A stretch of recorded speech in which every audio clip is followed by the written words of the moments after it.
Buenos días. Bueno, vamos a dar comienzo al Hello, we will now start with our workshop, Burnout and Mental Health. I will leave you with the presentation video and then the moderator, María Fernanda.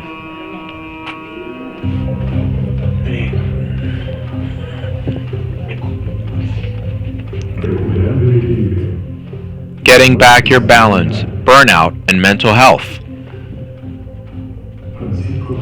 Francisco Perez, partner and director of the IP Department and Personal Data Protection for Perez, Bustamante, and Ponce, Ecuador. Vilma Iturralde de León, director and founder of Boutique Capital Humano, Panama. Moderator, María Fernanda González. Senior associate in Basham, Ringe, and Correa, Mexico.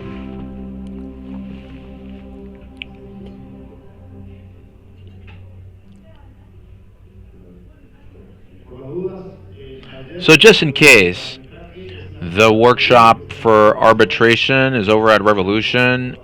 You take a left in the far back in case you're not in the right room.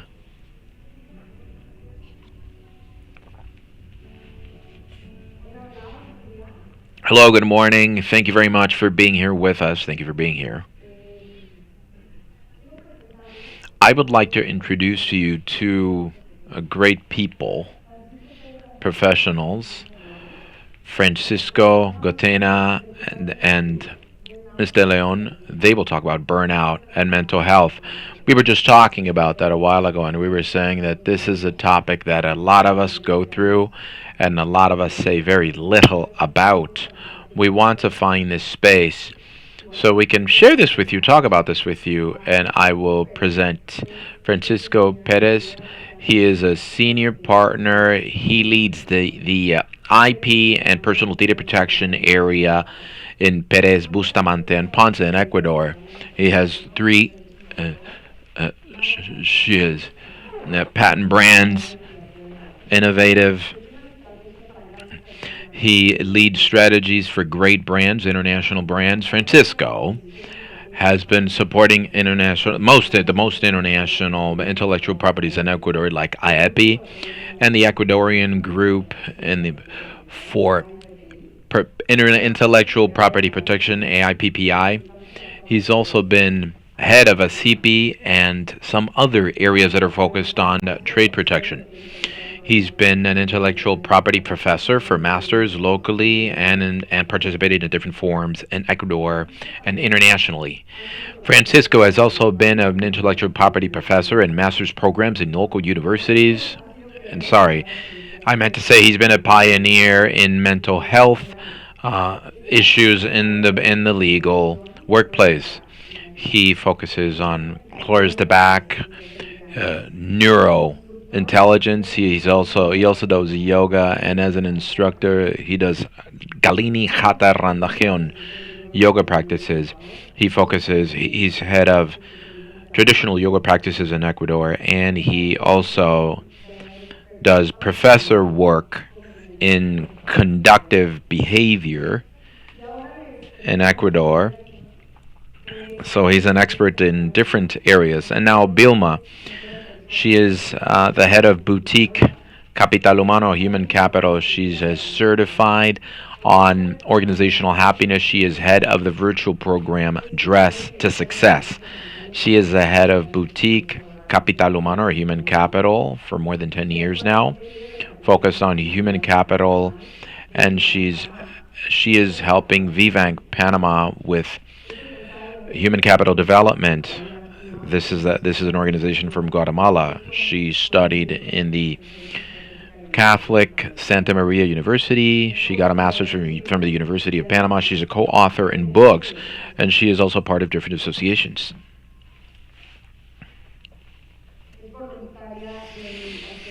She is a volunteer, and she does volunteer work, and she's in several clubs. And a phrase that can describe our dear Vilma is that every day is a new opportunity to grow and continue to learn. As you can see, we are in the best of hands. She also does some orphanage support work, and I will tell you a little bit of what we will cover today. Francisco will tell us about mental health. What is burnout? What are the main symptoms, the causes, and something very important, and that is awareness in productivity. Vilma will talk about organizational development, mental health, and how they are related to mental health and peace, as well as internal labor situations and this very famous new reality, and some tips so we can get our balance back. So we leave you in the hands of these experts. The floor is yours, Francisco.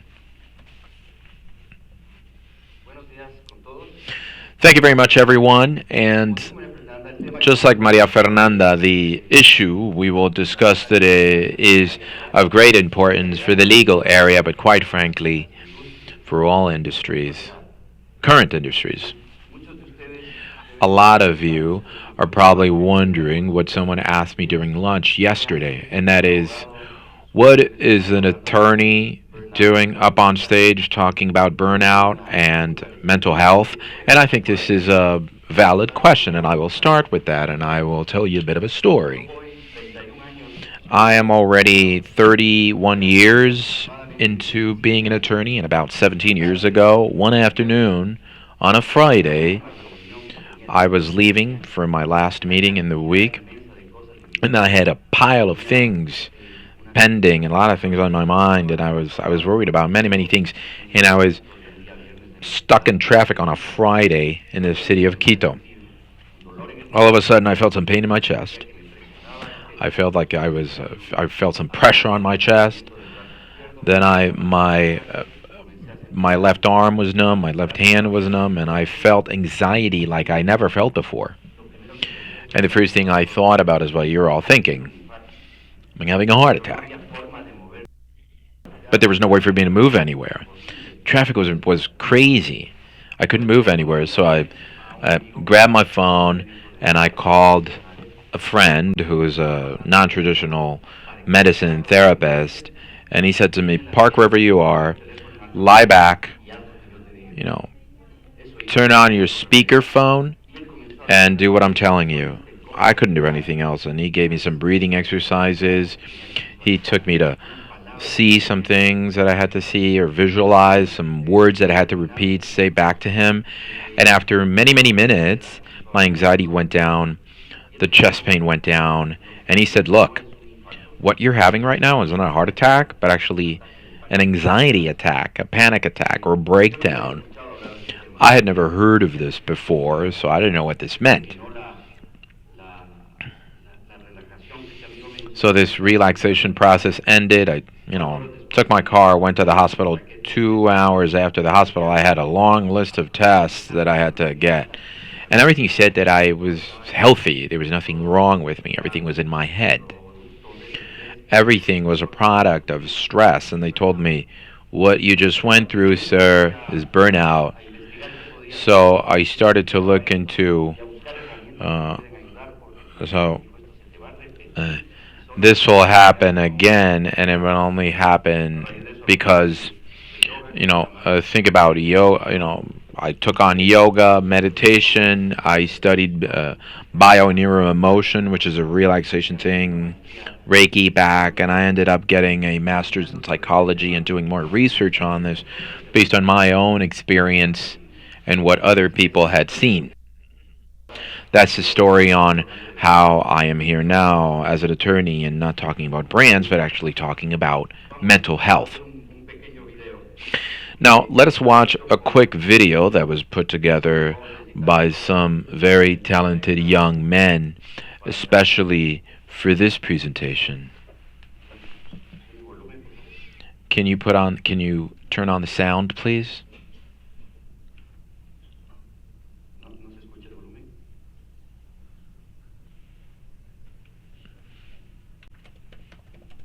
Do we not have sound for the video?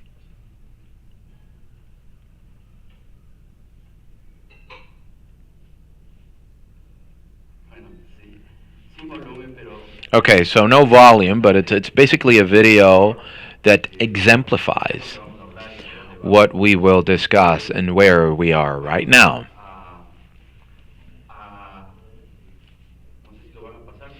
I'm not sure if you're going to replay the video, sir.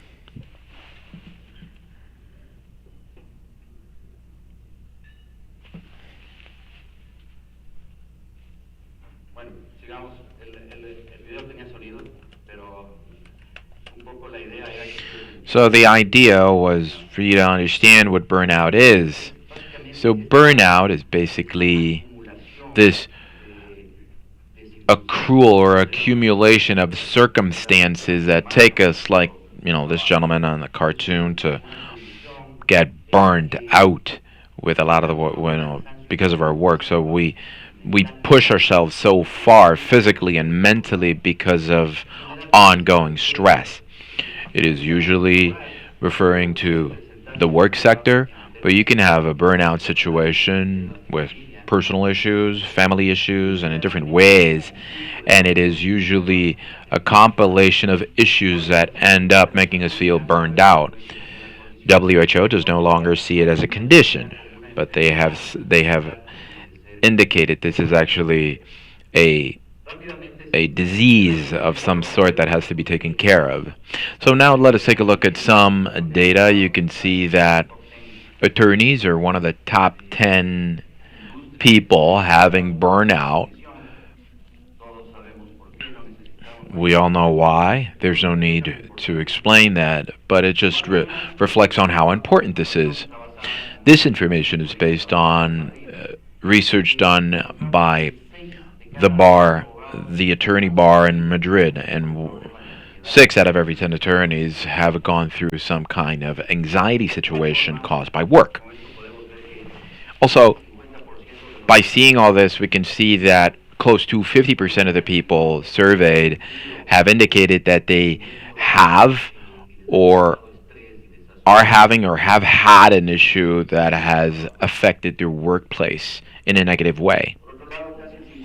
On the other hand, close to 50% of attorneys start to talk about how they've pushed out their physical and mental health, and this has affected their work, and they've pushed out a series of issues, a series of tasks. 81% does not know about external support mechanisms, and a lot of them, but most of them, or a great portion of them, do not want to talk about the symptoms they've had.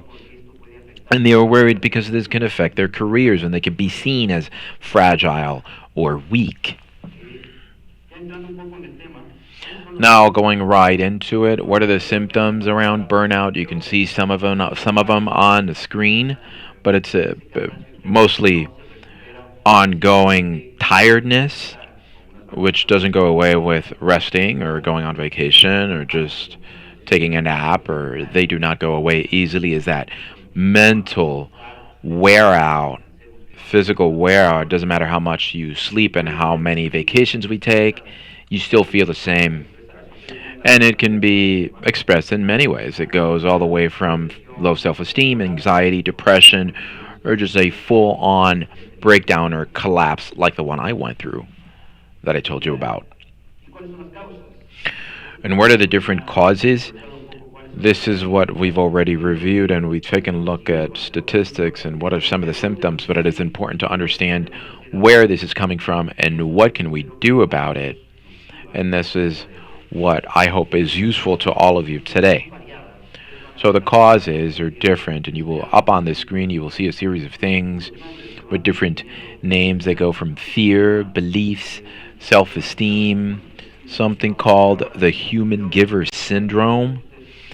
The funny thing here is that if you look at this, the I is spread into the entire slide, because at the end of the day, I am the one responsible for my own mental health, taking care of myself, setting limits, and do what I need to do. So ultimately, I am the person responsible for going through that burnout or not taking care of my mental health.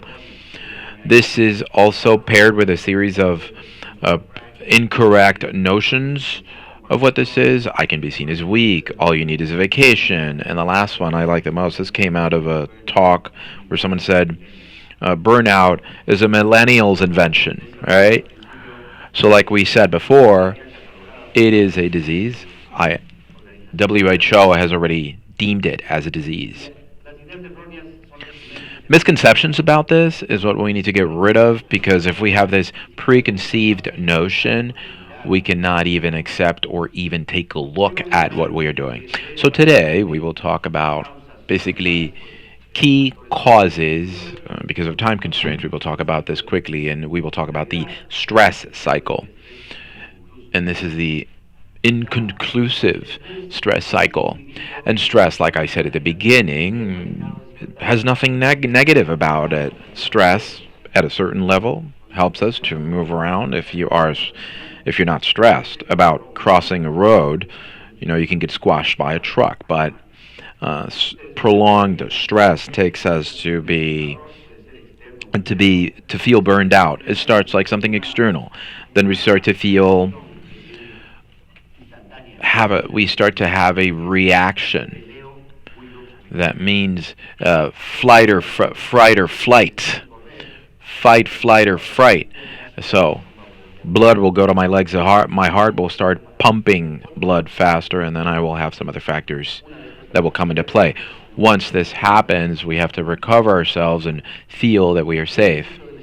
This stress cycle is key, so we are not caught up with stress. It is not the same to deal with the stressing agent or whatever is causing that stress, instead of just dealing with stress in our bodies. Let me just give you an example about this. As you can see here on the slides, our friend, the caveman. So the caveman was walking out in the wilderness, and then he finds a tiger. His body is saying, what should I do? Should I fight? I'm not going to be strong enough if I fight, so I have to leave, fight or flight. The caveman runs. He escapes the tiger attack, and then he goes back to his family.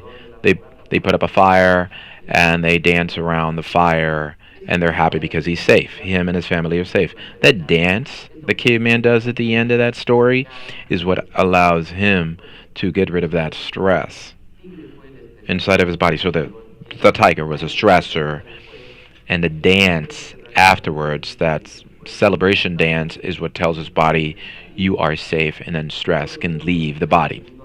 So what happens to us in the normal world, and if we take you back to the lower part of the slide, we have a problem, we have a project, something is demanded of us, we go through conflict or whatever it may be, would be personal or professional, and then we say, okay, I'm done with that stressor, on to the next one. So the stressor is gone, but the stress is still in our bodies, and then we go to the next project, the next stressor, and then we indefinitely accumulate stress, and then one day we just collapse.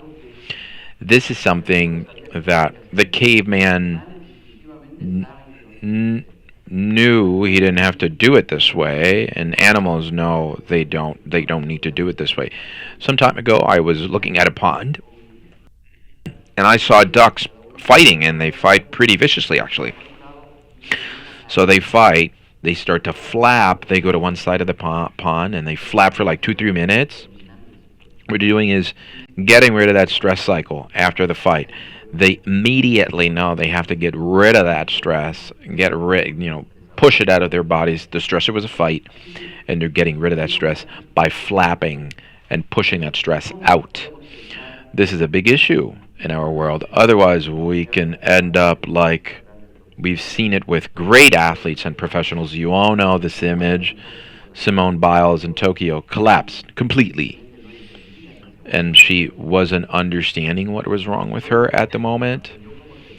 And then she learned how to finish the cycle. And finishing the cycle means doing something. It's not just about telling the body you are safe. You need to prove to the body that you are getting rid of that energy that was bottled up. And you do this with some kind of physical or mental activity, meditating, dancing, singing, jogging, running, whatever it may be. You have to do something so you can tell your nervous system that stress is gone or that stressful situation is over. If you're able to do this, you will most certainly have a better quality of life. Some of these exercises are very simple. You can move your arms after a stressful situation. And if you are not doing any of these activities, and some of you probably heard of this, when you're going through stress, the stress situation, a tender, whatever it is, we're fine. Adrenaline keeps you fine and you do not get sick and you feel okay. But as soon as that's done, you go on a vacation and you get sick during your vacation. You go to a Congress and you get sick during the Congress. Well, it's actually because we haven't finished that stress cycle. This picture you see, this was in the Olympics. These were the Paris Olympics. Simone Biles, she did this in between her competitions. She had to finish the stress cycle, so she would meditate. She would calm her mind. She would tell her body that she was safe. She was telling her nervous system that she could go on to the next competition. So this is understanding how your stress cycle is over, how to take care of your mental health, and she got all the medals that we know about during the Olympics. Another thing is the lack of self-awareness. So self-awareness is something we take as a given, but no one really teaches us how to do it.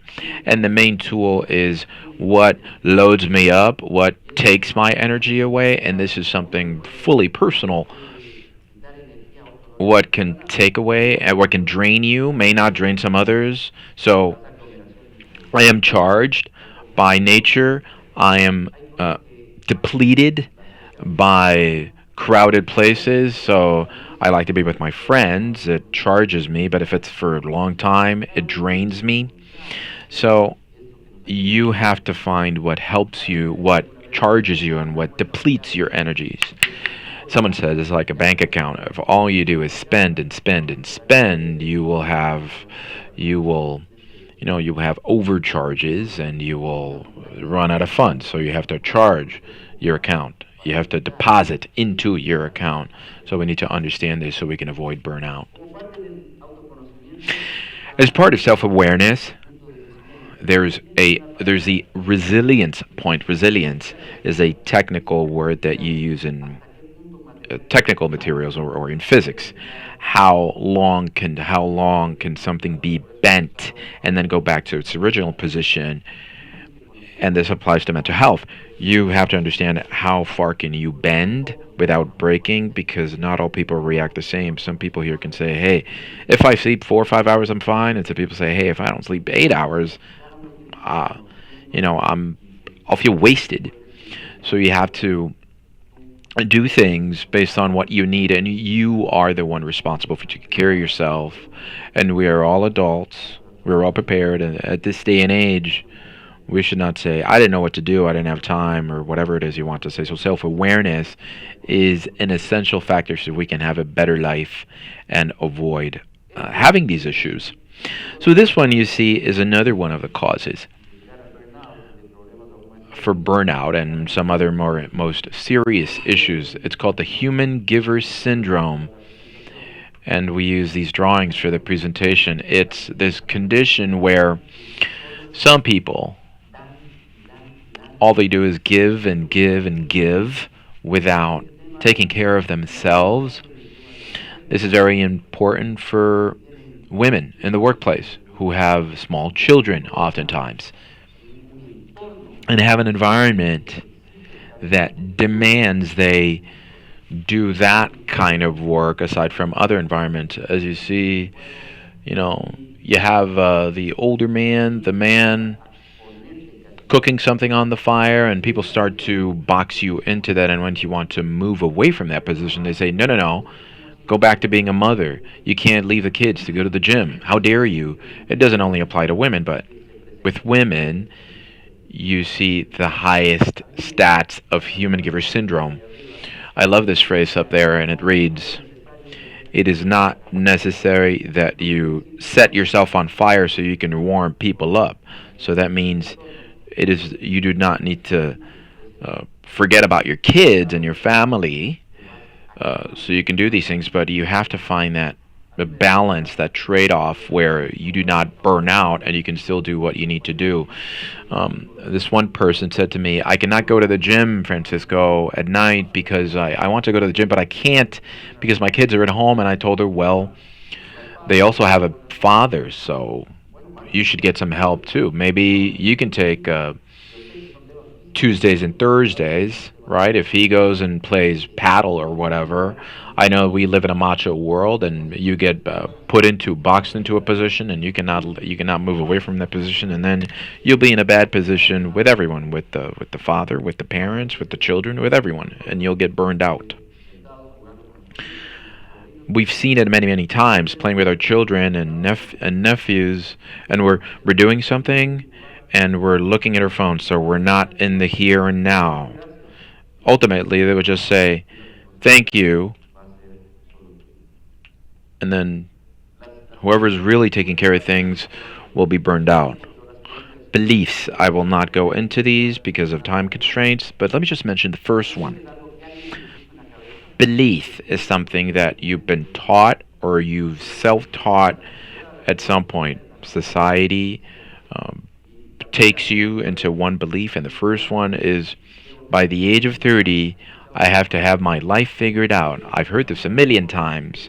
I've heard it from young attorneys saying, by the age of 30, I should be a partner at the firm. I should have my own house, my own car. I even have my first child and everything. And then you make it to 30. None of that has happened. Very few people figure their lives out by the age of 30. And we have to adapt our beliefs.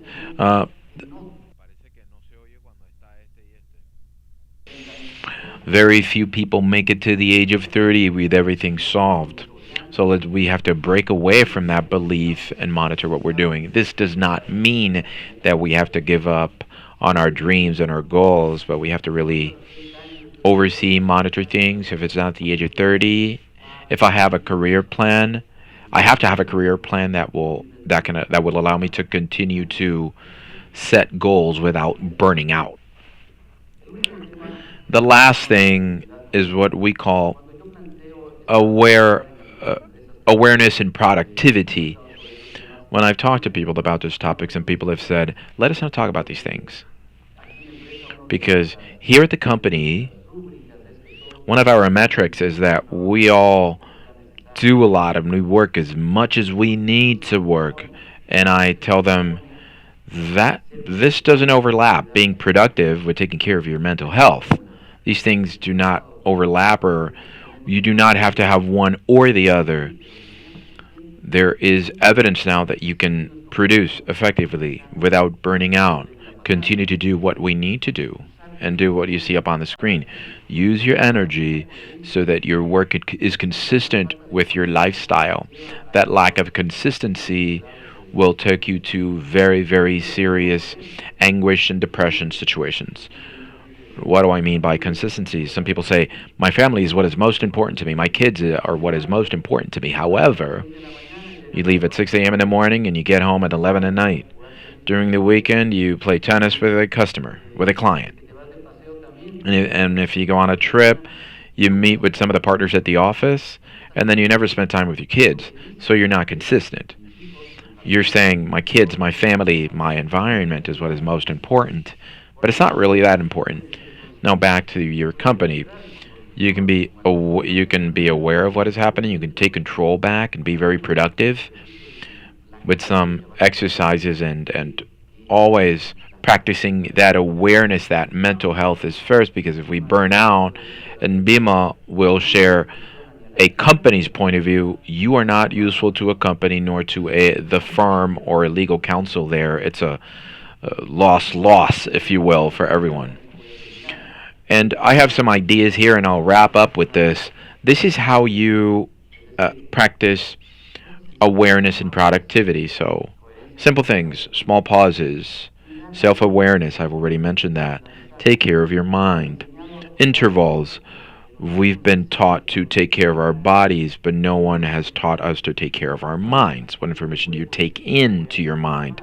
Just like with your body, and you're saying, I'm going to go on a diet, you should not feed your mind with harmful thoughts or bad thoughts. There are exercises you can take care of your mind. So that is why I got hooked on yoga and meditation, because I discovered that my mind could be my worst enemy or my best friend. Hindus 2,500 years ago, there are phrases where they describe the mind as the crazy monkey, drunken monkey stung by a scorpion, and it's add to that crazy drunken monkey stung by a scorpion, add addicted to a phone and to social media and work. Priorities. What's a priority? Is everything a priority for today? No. I've seen some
Ahí está.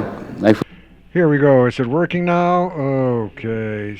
So what just happened is something that happens every day. The drama will not disappear. Somebody told me sometime that I would like for once to have this without any drama around around me, without things falling apart. I would like to have the peace of mind. Drama will always be there. On the one hand or the other, it will always appear. The important thing is, and how can you manage it? How can you manage it? Well, you have tools like the ones I was talking about. That's the essential thing, that we now have tools. And perhaps one of the most important ones is presence, that you see here with a little drawing down here. And presence is something that helps us to be focused on what we're doing. If I am with my children, I'm with my children.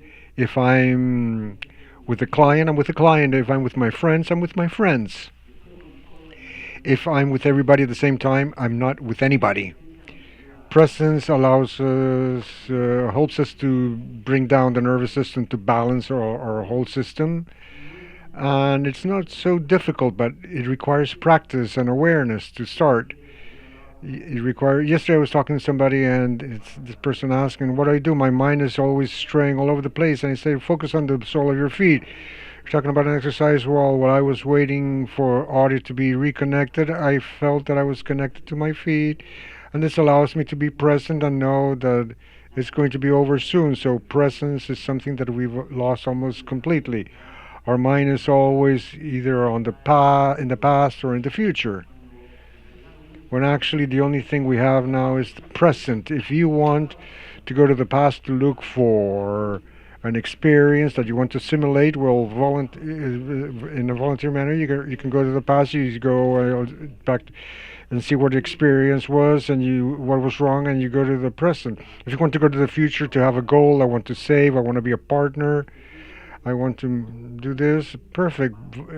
In a voluntary manner, you go to the future, you see what you have to do, and you come back to the present. In other words, there's many ways to manage our life with productivity. All of us who are here are lawyers. We'll work a lot.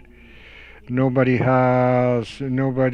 is forced to do what they don't want to do. But at the same time, mental health is the essential part. You've all heard this, and it's almost a cliche. Without health, there's nothing, and that's absolutely true. If we all collapse, the firm or us or our families, none of us will be okay. Even to help others, we need to be okay. And you've seen in airlines when they talk about putting your mask, they said first put on your mask and then help somebody else. So even for the topics we saw in the human giver syndrome, it's essential that we are present, coherent, that we are with a clear mind, that the crazy drunk monkey stung by a scorpion and has the cell phone, leave something aside, focus on what they're doing, be what they have to do, and be concerned about the first one. I hope that the tools and the experiences that I've just mentioned are useful for you in the future. And Vilma will talk a little bit more from the entrepreneurial side of things. But remember, it's not the company is not responsible. It's not the firm that has policies or not. It's not my husband. It's not my wife. It's not my children. The ones responsible for my life. The only one responsible for me to have a mental health and coherence with my principles and values is myself. Thank you very much.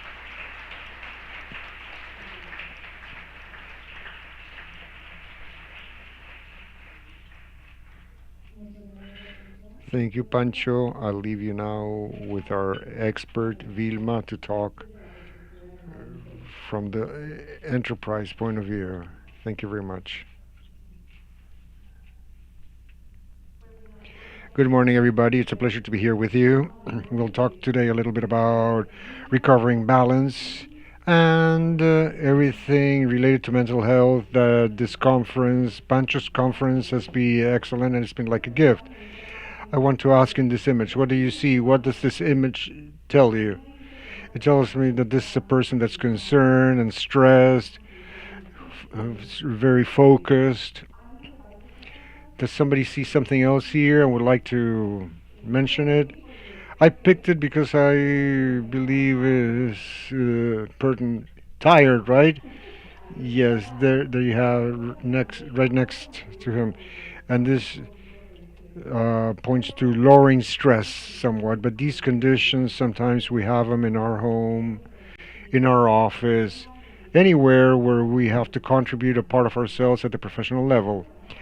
This is what we'll talk about. It looks like a lot, but it's not that much. A little bit about the challenges of human capital, organizational happiness, to find a balance in everything. Labor environments, a new reality. What is it and what does it offer us? Focus on people, measurement indicators, organizational happiness, because there are studies, immersive studies, something very concentrated that you can have it, but this presentation can be shared with you. Attention to the simple simplicity, more is less is more, and these are challenges in human capital management. Understand what's organizational happiness and find balance and everything. To find happiness in a company has nothing to do with organizing walks and go with our pets or our family. No, this is something that goes way beyond that. Here I wanted to bring and copy exactly so you can have it what Jose Marti said, because happiness and well-being, this has always been there. He says that the happy people are the ones that have their children best educated in instruction and thought and direction of thoughts, and an educated people loves work and takes advantage of that. A successful people, educated people will be happier than other people. Well-being, what is well-being? And it's sometimes poorly translated, but well-being is a global judgment of satisfaction with life that I carry in myself, in my work environment. Here in organizational happiness is the understanding of positive emotions in a work environment, identification, and harvesting the strength of people and the use day to day within the office. And did you know that there are organizational happiness indicators? A lot of people mistake happiness with well-being, and people rather use well-being because happiness is very superfluous, like pink unicorns and transparent trees. No, they're cousins. They're like twins.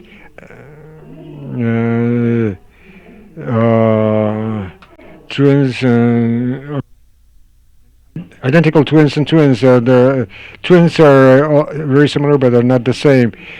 Positive emotions. Look at this beauty. Sometimes you have to be aware of these positive emotions. What are they? Happiness, gratitude, hope, pride, fun. You have to have fun in life. Because, like, that's what we're here for. Admire, love. You have to love every day, whatever, whoever. And the most important strength in a person is, well, integrity. Humble, being humble, I think, is very important.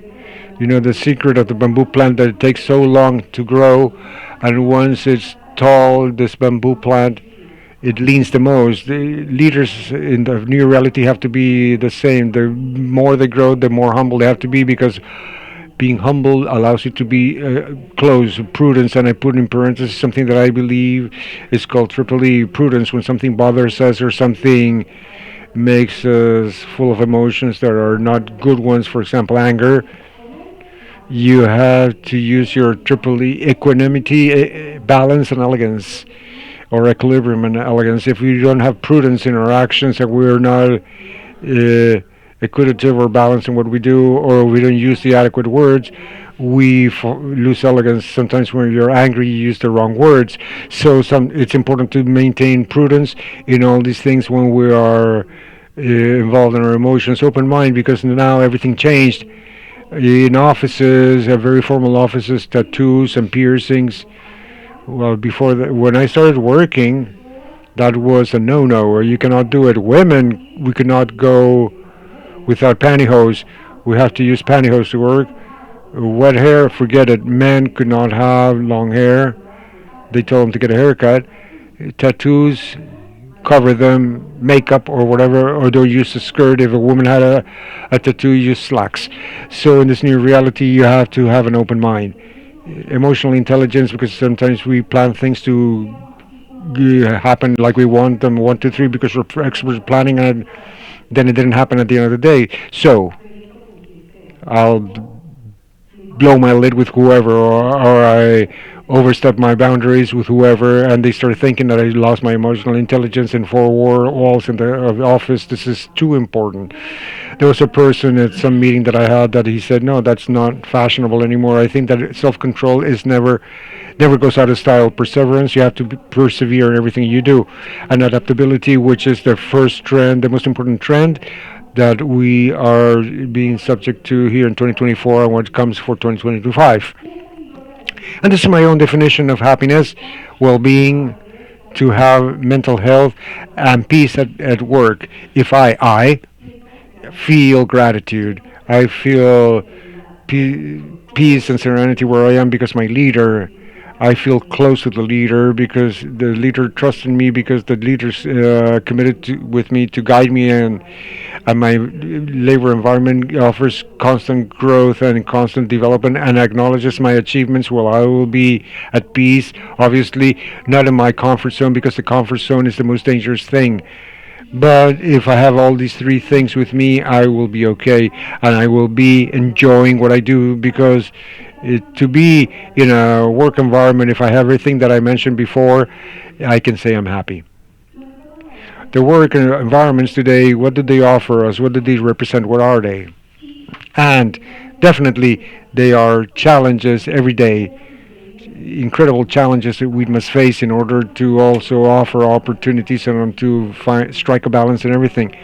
Collaborators and leaders come together for a continuous improvement process, and we must always be improving details, promoting and protecting health, safety, and well-being of all our people. Sustainability of a good work environment is based on key indicators, seeking labor harmony, well-being, and organizational happiness, and consequently you strike a balance in everything.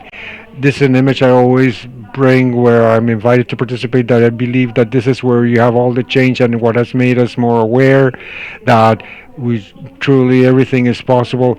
And some of these things, although we lost a lot of relatives and friends, I believe this taught us important lessons. How many of us didn't we go to a Zoom birthday or confirmation or weddings or wakes or and parties that were carried out virtually? We learned, we continue to study, people continue to work. We thought that they could not connect IT, security, cybersecurity, and all that, especially in the banking area. Well, that was taboo, but it was possible. People connected and they could work and move ahead with their goals very well. So what was impossible became possible. So that's how we were before, have faced. We were used to use a mask. You were in the supermarket or whatever. Those of us who could go out, I don't know if your countries, but here we had 1 hour to go, women, and a different hours for men to go out. We cannot go out together. So human beings are made to embrace, kiss, say hello with a kiss, not to say hello with your heel or your elbow like they did back then. Thank God it's over. I hope it doesn't come back. But this is what we look like now. Our faces are visible where we can see each other face to face now. But even using masks, we could know who the other person was, and custom also leads us to recognize some things around there.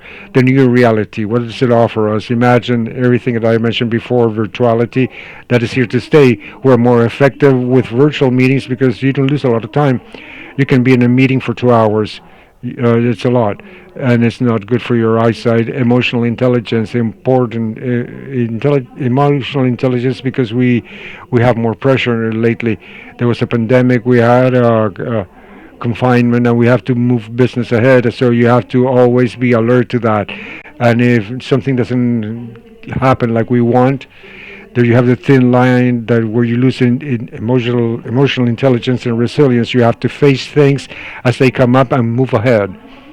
Take a little a breath and move ahead. These environments, I know that some of you know that VUCA is volatile, uncertain, complex, ambiguous, but VUCA has a degradation to BANI, which is the brittle, anxiety, non-linear environments. There used to be some peace, but now everything changes so quickly. It looks like the EKG of somebody with high blood pressure, and they're incomprehensible because you see things that look positive and then they don't come out as you plan them. So it's incomprehensible that we did good planning, everything's okay, the perfect scenario, and things didn't come out like we wanted them. So we have to embrace this banning environment because that's the only way out. We have to reinvent ourselves. We have to restart. Always think about relearning because every day we learn from somebody, from something, from a moment. With a Bunches conference, I learned a lot, especially the aware productivity. I'll take it back because I can apply it to myself. But every day we learn from people, from the moments and day to day, and even from nature. And it's important to also find that the new reality offers us new way to work, to do business, and new ways to move ahead. How many people during the pandemic as well reinvented themselves? They were detached from their work. It was created that food to cook, jewelry. People started painting. People that generated second income like this. So there were people that got ahead by creating new ways of producing, new ways also to relate to each other socially, with relatives, with friends, because virtual evades. So it's different ways to see. Oh, we only have to look at the positive aspects on everything. The new reality, what does it tell us? That the whole world is transforming, and this happens every day. That's why the focus is on people. People are the ones that do the businesses, are the ones that make things happen. People always have a focus, a purpose in mind, so they make things happen. And to that, and it's important that companies or employers, the owners of small, medium, and large companies, humanize work, knowing the collaborator, listening to their interests. It's not that we're going to find out about their personal lives because it's not invading them, but that this person feels that we're there for them. Diagnose on organizational culture. It's like if I have a budget authorized to carry out a measurement of whatever climate, happiness, labor, well-being. But if I do it just for the sake of doing it or invest in training, it will not be effective. You have to diagnose. It's like when you go to the doctor, you have to know what you have in order to take the adequate medication. So it's important that we diagnose first what happens in that work environment to then co-create action plans and marvelous things. Work from home. Well, this is here to stay. The home office. When I interview people, people ask me not so much how much they're gonna make or when the adjustments are going to be made. People ask, can I work in a hybrid fashion? Yeah. Can we work from home? Or do we have a Saturday off? So working from home is very important. It also contributes to our mental health because it's lovely to work at home with our pets and our children, knowing that I'm going to prepare lunch for my husband in peace and devotion. At the same time, look for spaces to also be responsible because working from home or have the home office policy in our companies is to provide freedom with responsibility. Not everybody's able to do this because they say I'm connected from home. And I call and no, they're not connected. No, I have issues with the internet. There's always people that spoil it for everybody, but we have to know who we can offer these things to. That these are important things that are here to stay. Expand productivity, loyalty, and efficiency of people so that they feel pleased in their products. Expanding productivity, loyalty, and efficiency by providing them quality of life. Always quality of life, helping them to grow financially or in their personal projects. Implement agile meetings. We mentioned this before. Meetings today have to be a little bit more aware, more agile, more productive, so the time is sufficient. Hasn't it happened to you that you like the day to be at least 26 hours long, 2 more hours, so you can do other things that you wanted to do? Yes, right? 48. Okay. 48. Okay, I love that. And sometimes we need more time for ourselves because, as one of the images Pancho showed there, definitely we're like the center of everything. Not only women, also men. Those men that have divorce or something like that, and they live with their children, they're responsible for work, and they have their pets. So everything is around them, and they also need a lot of time. Those people that live alone for whatever reason, that also need to get ahead because they're bearing it's their work and what happens with the rest. So it's important to be agile so we have enough time. This is the model I was talking about of the business happiness index program. This is a very effective model, and I love it because it has indicators that be listen to camaraderie, a simple thing like camaraderie. People ask for it. Why? To have cake, to share, to know who my colleagues are in a corporate world, in an office, because sometimes we grow so quickly and we don't know who's the guy next to me. So it's important to have these camaraderie, these times to get to know each other better. Another happiness indicator is strike a balance between work and your own life. It's 35. I won't tell you all about them, but you'll see that when you get this presentation. You can read this at your own pace. And as I said before, we have to first diagnose, because if we don't know what we have, the company authorized a budget, and if we spend it wrong, or because somebody has thought, well, no, you need an Excel course, or no, he has to go to a coaching life coach, and that's sometimes that's not what we need. We need simpler things and more to the case, and the investment that you have to make was perhaps not that big. So it's important that we diagnose first. This is the Mercer study that I was talking about. It's a little bit lengthy. You can look it up in LinkedIn. There she is, Amy Laverock, and she, in this Health on Demand report, she talks about collaborators that feel supported by the company are more productive. Here she also, it's important to bring figures as well. 17% of people feel now very stressed or extremely stressed in their day-to-day. Another 32% feel somewhat stressed. The true thing is that we're always stressed, and a fourth of the collaborators, 24%, are in a worse economic situation, of course, because we've lost the status. People that used to make 10,000 now make 8,000. People that made 850 now find work for 8,500. That's the way things are. So people have to start getting used how they generate a second income, and this is also a very thin line, because to be like that, it generates stress. A business culture that acknowledges these pressures on people can mitigate these mental health risks. And there's people here in Panama that offer something called mental health first aid kit, and it's something very marvelous. It's a marvelous program. And of course, one out of every two people felt supported by their company during the pandemic and stated that they had a positive experience, while one out of four did not feel supported. In the pandemic, everybody was stressed. Even the leaders didn't know what to do because everybody had to provide results regardless. So they forgot somewhat. They forgot people somewhat, and people started to lose people, lose friends, neighbors. Somebody lost somebody.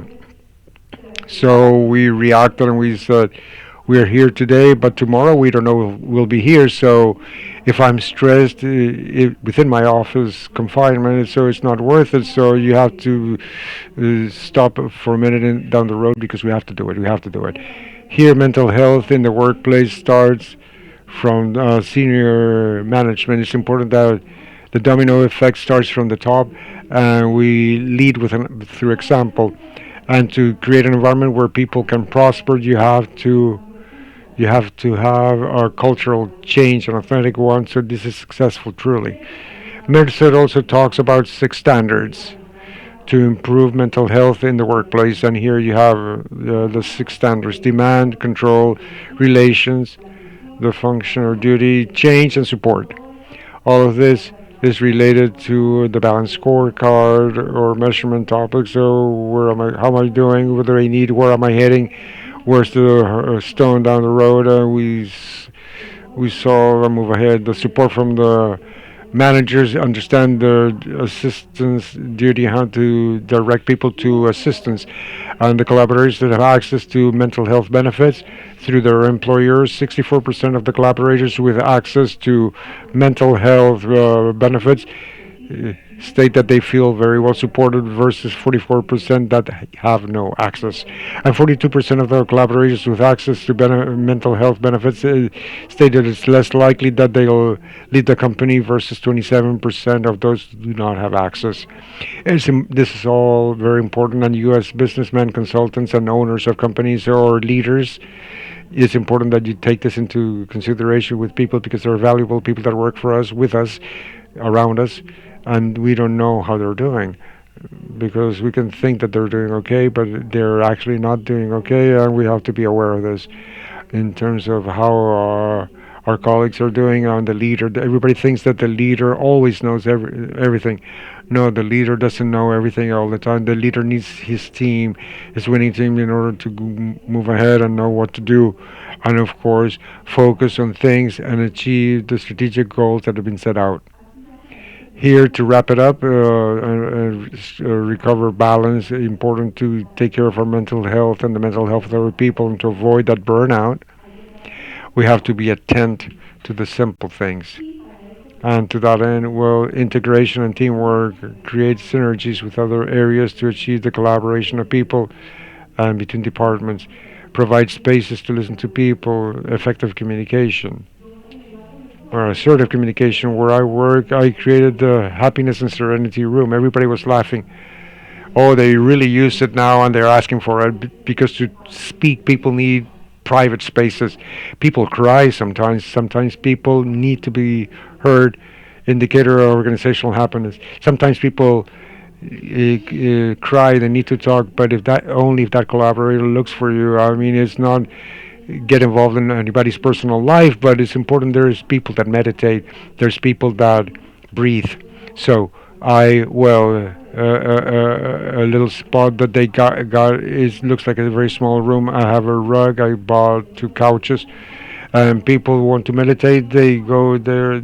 The application that they have in their cell phones, and they meditate. I have a migraine. I have a yellow couch, and it's a color of happiness, and they sit down there to charge their batteries because sometimes we have to make a pause and down the road. Empathy, you have to understand everybody. Promote collaborative work, interpersonal relations, I'll say it again, and of course, the well being of our people. Learn how to live as a labor family and somewhat difficult. And I promise that this is the last one, the opportunities for learning. There are several here. Everything has a purpose. Let's think about it every day. What do we have today? What do we have to learn today? Living in the Bani environments, embrace this environments, put into practice the phrase one day at a time. That's why I put it here in bold, because you have to take things one day at a time. We're not perfect, we're not magical to solve all things, modify our habits and create new ones. Reset, like people in technology that says, okay, this is not working well, turn it off and turn it back on.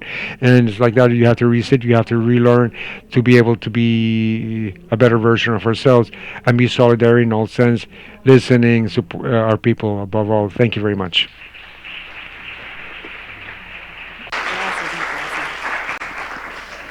Muchas gracias, Vilma. Thank you very much, Vilma.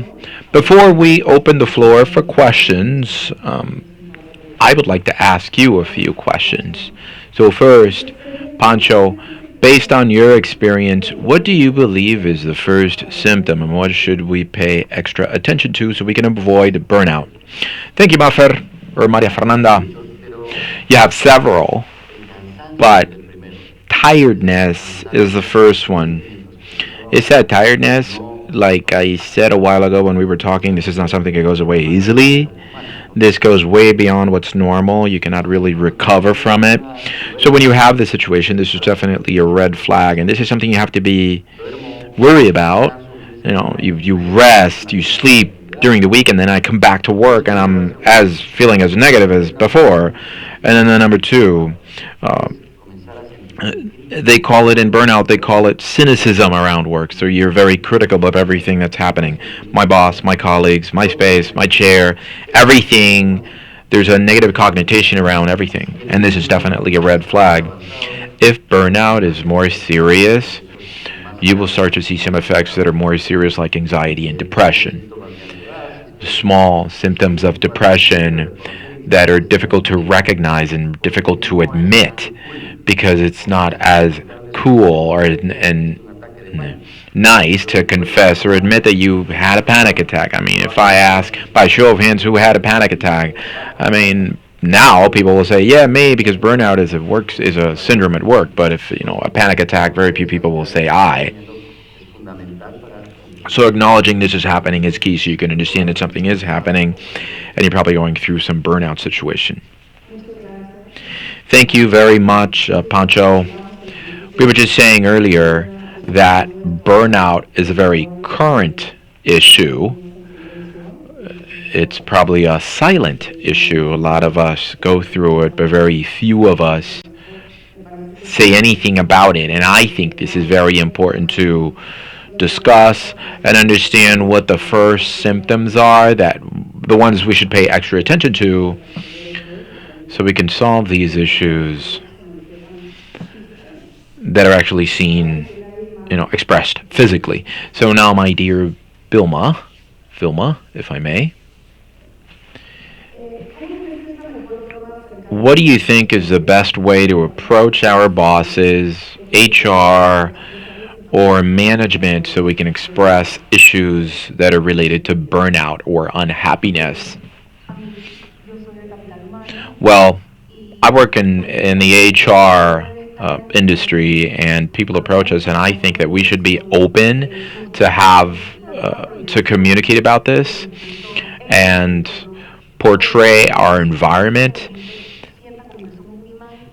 People have to feel as if we are a magnet, and they can come to us and talk to us about these things. If they do not communicate this to us, there is no way we can help them with this. So I think it's an attitude thing. We have to keep an attitude of openness, open doors, so people feel welcome and willing to share, and keep a nice environment and an open mind so people feel we are definitely connecting with this and they can talk to us about these things freely. So where I am working right now, there was a young man who was having some ongoing gastritis problems. And he came to us and said, this is happening. He talked to his immediate supervisor, the VP of finance, very strict guy. And he said, this is happening to me because my workload is great. His immediate boss had left because of quality of life issues. And because of that, there was a restructuring that happened in that area. Out of all the areas, this was the area that had the most amount of people, and still they needed to restructure. His health situation is now better. Sometimes people do not feel that connection, so they can say something, but I think that if leaders and immediate bosses keep that open door policy, I think we'll do fine. Thank you very much, Vilma. So one more for Francisco, Pancho. What is the tool that has been helpful the most to you to fight burnout syndrome? That one's a kind of hard to respond to because, as you notice, there are a lot of tools. But two, I will mention the first one is breathing exercises. When you are stressed, learning how to breathe correctly is key. No one really teaches us how to breathe, and we are not aware of how bad we are breathing. And this is not a mysticism thing. This is not a crazy yoga guy thing either. This is science.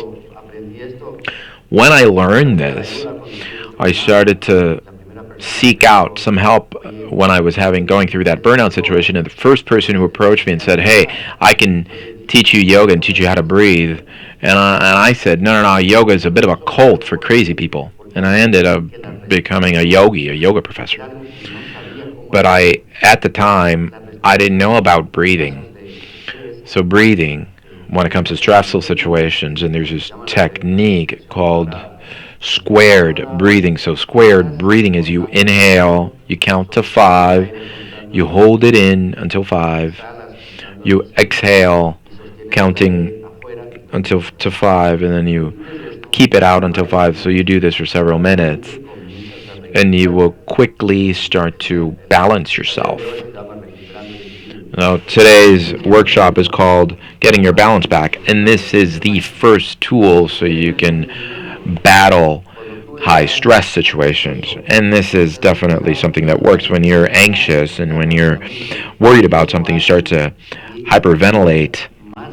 And this causes you to lose more oxygen at a carbon level, and there's a chemical unbalance. As you breathe this way, you are getting your balance back with your oxygen and carbon that has to go in and out, and it starts to work.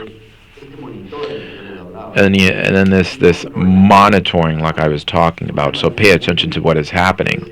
A very useful tool is to ask yourself something every week or every day, every 15 days or whatever it may be, and you ask yourself, how is my professional life doing? My personal life doing? My family life doing?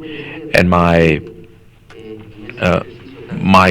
social structure doing? My friends, how am I doing with my friends? And you look for that balance. So I'm doing very good professionally. I'm putting in thousands of hours or whatever. Partners are going to be very happy. But when you look at your personal life, I haven't seen my mother, I haven't seen my friends, I haven't gone out. You will notice that there is an imbalance. So you have to go back to that, looking for that balance, and you start to pay attention to these things. Those are two very important tools and very practical tools. This is not theoretical. This is proven. It's a proven technique. If you try it every day, you will see quick changes. And this applies to sports, work life. As we were talking to María Fernanda, and she reminded me of another person who's very intense, right? So if I run until I get injured. I run 5 marathons and whatnot. So the tool for her to relax around some things, whatever is supposed to de-stress you ends up being stress. So you have to go back to being balanced. Thank you very much, dear Pancho Francisco. So now last, Vilma, what do you think is the best tool that we can use as employees so we can avoid burnout from the company's point of view? As an employee, what you can use to avoid burnout is to plan ahead. Always seek assistance within the four walls of your office, of your workplace. Take a look at the culture, your focus. Have the means in mind. Plan and execute, roll out, because if everything is well structured and organized, I think this helps us very much so we can keep our spirit and minds where they should be in our work. We deliver on results, everyone is happy, and we will have peace at the workplace, which is what is most important. Thank you very much to the both of you. We would like to open the floor for questions in case anyone has any questions or any comments. Yes, you can hear me. So first, thank you very much for these excellent presentations. Mr. Francisco, what you said, sir, was music to my ears. Of course, what Vilma said, but I am a yoga student. I started this year, so this is me, Pancho, Anna over here. And I would personally like to share two tips I found in yoga that I think can help all of us. My yoga instructor uh, she asked me to practice healthy, being a healthy selfishness before answering yes to someone. Look inwards and confirm whether this is something that works. This is something you're doing for yourself, or if it's not, it doesn't work for you. If it's not for you, then don't do it. That helps. Number two, I have to understand that other people's problems are their problems. This is not easy. But when you start to practice not taking it personal and you start to filter what kind of issues need your energy and what doesn't, this really helps me. I just wanted to share that. I didn't go to your yoga class because I need my 8 hours of sleep, and your class was way too early in the morning. But I would love to have a chat with you at some point. Thank you very much for everything. Francisco says, thank you very much, Donna. And someone, what you're saying is very important, and someone taught me something similar to what you're saying, where we say yes to everything, right? We're used to that, not only in the workplace, but also socially. So you go to every single party, you accept every single invitation, you're part of every single project. And sometimes you have to prioritize what is most important. And someone taught me a technique. This man is an entrepreneur, very powerful entrepreneur, and he tells me, if I am not 80% excited about something, I'm not doing it. If it's in my control. So if they invite me to a party or a meeting or whatever they invite him to, or they ask me to be a part of a project, if I do not have that 80% level of focus and excitement about it, I won't do it. And it sounds selfish, like Joanna was saying, but you start to really prioritize what is really important. So all of a sudden, it's not as important to do every single thing you were doing, and we learned from the pandemic. We started to prioritize a few things.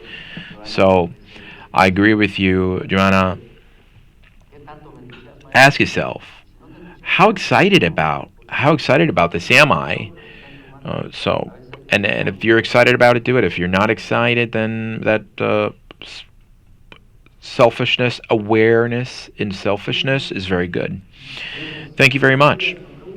Good morning. Just a question, Francisco. That self-acknowledgement, there are tools we've used at the office, like the Myers and Brinks, the DISC, and the Enneagram. With ego, we've tried some of these things. I've come to a conclusion where basically our trade, attorneys, needs a lot of ego, competitiveness, goals, pushing forward. And I wonder, how can we balance that ego, which is usually what drives us or takes us to these extremes? Have you had some situation that you've encountered, and maybe you've talked to your team and given them some of these tools so they can control this ego? I know this is necessary ego. When you get rid of this ego, you end up putting on an orange jumpsuit and going up to the mountains.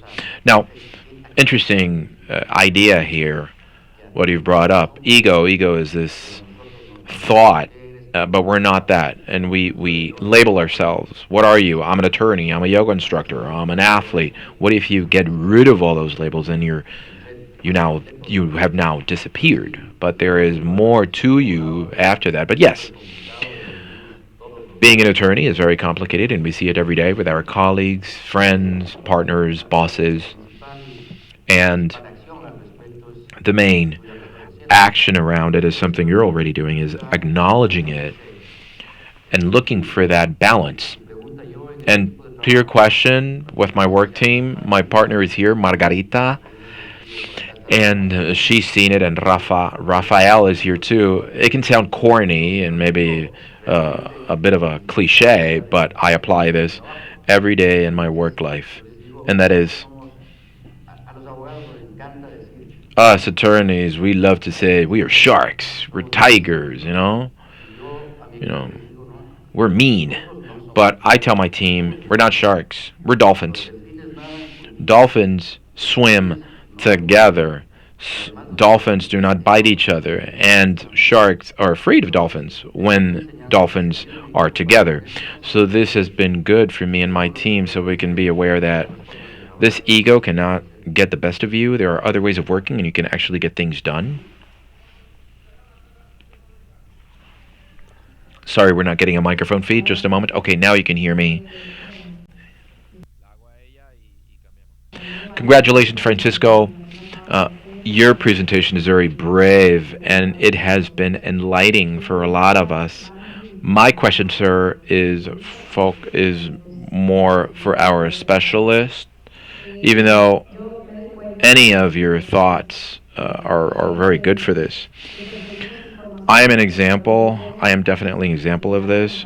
We we follow leaders, and we have to pick our leaders so we can look for our well-being. When you're in a leadership position, translating this to your team or trickling this down to your team, what I mean is, if you have a team that's going through the situation and not necessarily things you can control of, like improve the work environment or whatever, a lot of the burnout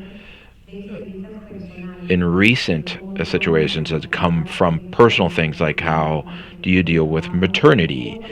This is happening to me with my team. Or how do you take on life challenges, things you couldn't control? How can we as leaders show empathy, and how can we be there for them and give them tools without being too pushy about the decisions they have to make, and they can make their own decisions, A, and B, the fact that at the end of the day we are leaders and this is a business and we have to keep productivity going one way or another.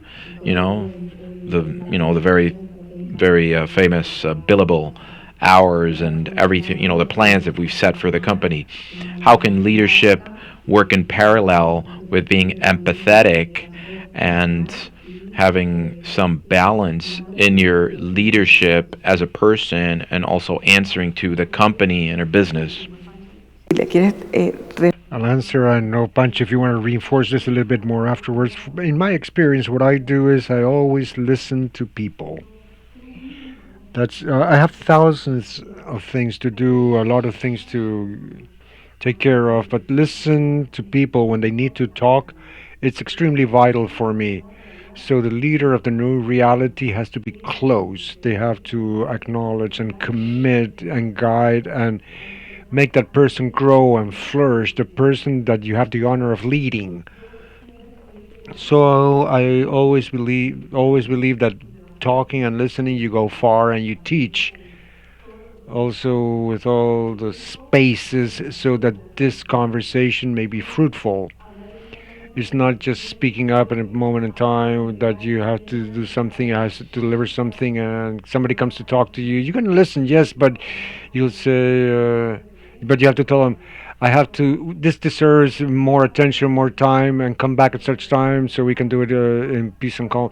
But you can't say yes always, and you have to plan and organize so things happen like they should happen, so people feel listened to and interest there, and you cannot talk to somebody while you're taking calls and chatting or you're in front of the computer. So it's important to be fully aware when we're talking to somebody and listen with your soul and with your body as well, because body language also screams things as well. So it's important to have everything in control and listen from the soul. Thank you very much to both of you. I would like to thank everybody for your participation. We would love to. Oh, I'm sorry, there's somebody else.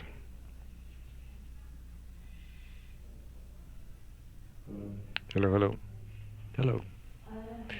Go ahead, thank you. No, first, I would like to thank Vilma and Pancho for excellent presentations. And also, congratulations for bringing these topics and this madness of academic and professional topics we have in ASIPI to sets time aside to talk about personal matters. It affects everybody one way or the other. A simple question. In what I imagine a lot, social networks currently are the day to day for everybody, big, small, and how far the need of being the looking great in the networks to have likes, etc. How much does it influence in the stress, in that mental health problem? Because it's not the day to day at home and the workplace, but you want to look good also for the rest, for people that perhaps are not you're not seeing or you will not see in person for a long while, but there's an impact on adults and above all in children in social networks. Hello. Yes, Martin. That's a good question because apart from, like I said before, the story of the crazy drunk monkey stung by the scorpion, and add on top of that Instagram, Twitter, and TikTok and everything, that become a parallel life that you also have gigantic pressures. So part of the beliefs that I was mentioning at the beginning, like the one I mentioned, that I have to have everything by age 30, people start believing everything they see in social networks for starters, and then you start comparing yourselves to a reality that is not always reflecting what it is. So it starts becoming an additional pressure in addition to the ones you already have. In these studies carried out by the Bar Association of Madrid, where the most burnout, you see the most burnout in the younger people in firms, because they have all this pressure from the social networks that lead us, and we're going back to what I mentioned before, to generate an ego, an image of something you're not, and you have to sustain that image. So Martin is a great sports person. I have to sustain it, or Pancho does yoga, and I have to sustain that image of what I'm doing, and so I apply extra burdens on myself apart from the regular burdens because I have to uphold the image that I'm this person or that person. So definitely the social networks are a gigantic pressure. Recently, I read an article that I thought was very interesting, that it was called The History of an Addiction. It was a journalist who obviously lives out of information, the information out there in the media and the internet. And he says he got this level of burnout that was so strong that 15 days a year he goes to retreat, and the success is to be disconnected. The contrary to what we do, we get we get off a plane, for example, and we're trying to connect to Wi-Fi right away. The success of this place is that there's no telephone, no internet. You have a telephone for emergencies, so you can call your relatives. If necessary, you can't take a laptop, your computers, or anything. You have notebooks. Everything has to be done by hand, and you're disconnected for 15 days. And he's told me that the first days getting disconnected was like getting weaned off a drug. He had 3 days of full-blown anxiety. And this place was already booked with 2 years in advance now. That shows the need that people have. On the other hand, the children you're mentioning, I've seen recently. I took my nephews who are small, they're 12 or 13 years old. We took them out camping. On day one, everybody was really upset because there was no Wi-Fi. Where's the Wi-Fi? Where's the Wi-Fi? I want to go back home. A few minutes later, we started collecting firewood to light a fire. Then we started to go on a hike. On day two, they were connected to nature right away. But on day one, they had a high anxiety, age 12. So this is yet another nightmare, and we have to go back to strike a balance. I mean, for every hour I spend on the phone on the weekend, I will not be connected, or find your own mechanism that works for you. But if we don't do something about it, we'll all collapse. Furthermore, it takes away the presence. Once again, I have the image of in a wedding recently. This girl was dancing next to me, and while she was dancing, she was chatting with somebody at the same time. Or the image of the mother I see in the park in the weekend that is playing with a child here and is chatting with a friend on the other hand. So it's become something that takes away the presence of where we are, and this generates a brutal amount of stress. Thank you, Pancho. Thank you, everybody, for being here with us today. If there's any additional doubts, we're more than pleased to share the mail address of the panel speakers so you can get in touch with them and clear any doubts. And, anyways, just to wrap up, I wanted to close with this: recognizing burnout or acknowledging burnout is a sign of weakness. It's disease, like Pancho mentioned, that is diagnosed and must be treated. It can take place without really burning out, but I believe that a phrase that is also that I'm taking back home, tattooed on my heart: beliefs are cast away with experiences. Let's cast away all those beliefs that were implanted in us a long time ago, and you have to get to know each other again, know ourselves again, and relearn. And I want to leave you with an invitation to know yourselves and identify what drains us and what recharges us. I think that's a very valuable exercise to avoid a burnout state. So, well, once again, thank you, both of you. Excellent presentations, and thank you for being here and sharing your time with us.